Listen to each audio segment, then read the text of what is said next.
தமிழ் கழுகு. நம்ம மேல தலைமைக்கு இன்னும் கரிசனம் இருக்குன்னு நினைச்ச வாரிய தலைவர் ஒருத்தர் அப்செட் ஆகியிருக்காராம்.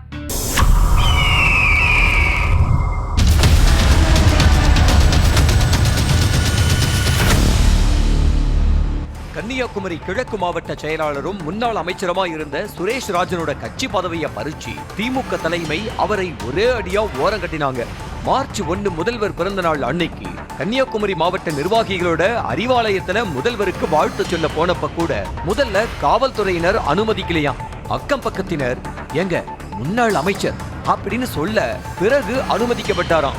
சில வாரங்களுக்கு முன்பு கூட பொது மேடையில கன்னியாகுமரி கிழக்கு மாவட்டம் குரங்கு கையில சிக்கிய பூமாலை போல இருக்குன்னு பகிரங்கமா பேசிட்டு தலைமைக்கு தெரிஞ்சா தெரியட்டும்னு சொல்லி இருக்காரு. சரி, இவரை இப்படி பேச விட்டுட்டே இருந்தா சரியா இருக்காதுன்னு தலைமைக்கு லோக்கல் நிர்வாகிகள் மூலம் தகவல் போக இப்போதைக்கு தமிழ்நாடு மாநில உணவு ஆணையத்தோட தலைவரா போடுங்க, ஆனா இதையே வச்சுக்கிட்டு எம்எல்ஏ சீட்டு கொடுப்போம்னு எல்லாம் எதிர்பார்க்க கூடாதுன்னு சொல்லப்பட்டிருக்கான். இது சுரேஷ் ராஜன் காதுக்கு போக என்னடா இது, இப்போ நான் சந்தோஷப்படவா இல்ல வருத்தப்படுவான்னு குழப்பத்துல இருக்காராம். ராமநாதபுரத்துல மீண்டும் தலையெடுக்கிறாரா முன்னாள் அமைச்சர் ஒருத்தர்.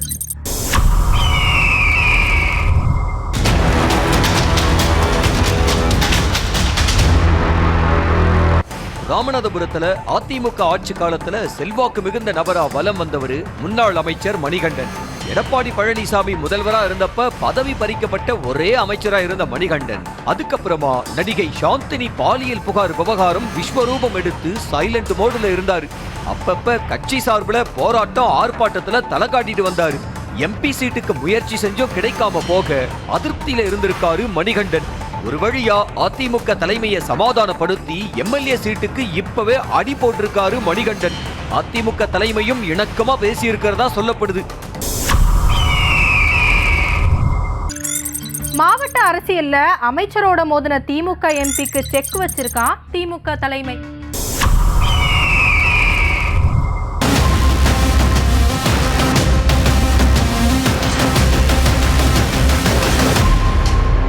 புதுக்கோட்டை மாநகர செயலாளரா கொடிகட்டி பறந்தவர் அமைச்சர் KN நேருவின் ஆதரவாளர் செந்தில்.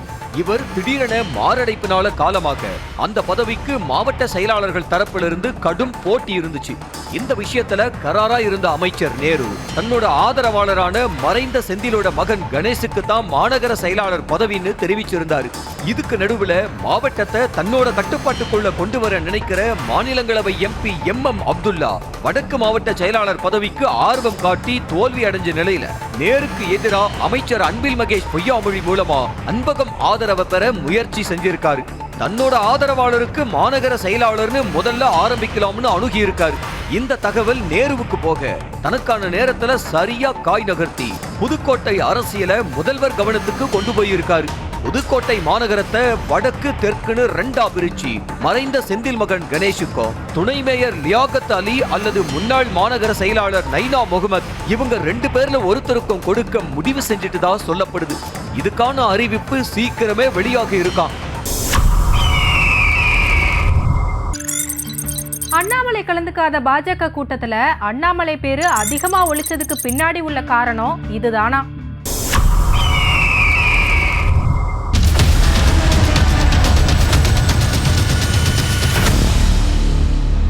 புதிய மாநில தலைவரா நயினார் நாகேந்திரன் தேர்வு செய்யப்பட்டதுக்கு அப்புறமா நடந்த முதல் பெரிய அளவிலான கூட்டத்துல பாஜகவினுடைய முக்கிய தலைவர்கள் எல்லாரும் கலந்துகிட்டாங்க. ஆனா அண்ணாமலை ஆன்மீக பயணம் போயிருக்கிறதுனால அவர் கலந்துக்கல. ஆனா எல்லாரும் அண்ணாமலைய பத்தியே கூட்டத்துல பேசியிருக்காங்க.